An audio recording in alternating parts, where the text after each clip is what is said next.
Hello everyone. তো আমাকে এখন এসব কথা বলতেই হবে। আমার না প্রচণ্ড মানে I have many things to tell you guys, many things I have to. আমি এবার ক্যামেরাতে সব রিভিল করেই দেবো, এমনি ভিডিওই আমি বানাবো, যখন আনবক্সিং করবো কি কী করবো সেটা তখন দেখাবো।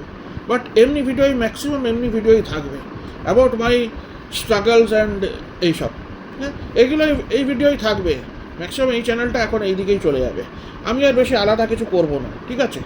এমনি করেই থাকবে, whether you like it or not, it is up to you, but I will make content according to me.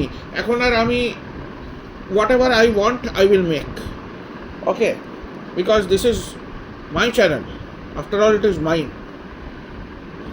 I am not forcing anybody to watch, okay?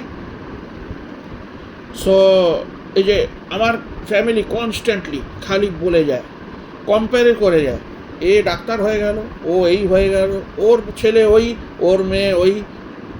কেউ কি বলে ওরা কি চোতা মেরে চিট দিয়ে পাশ করেছে? কেউ বলে না, কেউ বলে না। কেউ কি বলে ঘুষ দিয়ে ডিগ্রিটা পেয়েছে?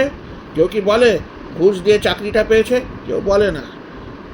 ওই তো আরজি কর বলো, এ বলো, বড় বড় মেডিকেল কলেজ বলো, লস কলেজ বলো, যে কোনো কলেজ বলো, কম্পিউটার ইনস্টিটিউট, গুগলে কেউ কেউ বলে ইন্ডিয়ানরা নাকি প্রডিজি হয়।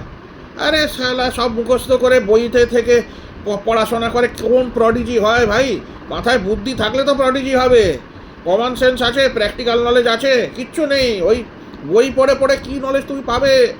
প্রত্যেকটা ইন্ডিয়ানের ওই একই অবস্থা, তাহলে সবাই কি প্রডিজি? এসব ফালতু কথা বলে লাভ নেই। You are making embarrassed, you are an embarrassment. আমি তো নিজেই এম্বারেসড ইন্ডিয়ান হয়ে, সত্যিকারে বলছি। অ্যান্ড মাই পেরেন্টস তো I am disgusted with their behaviour. By.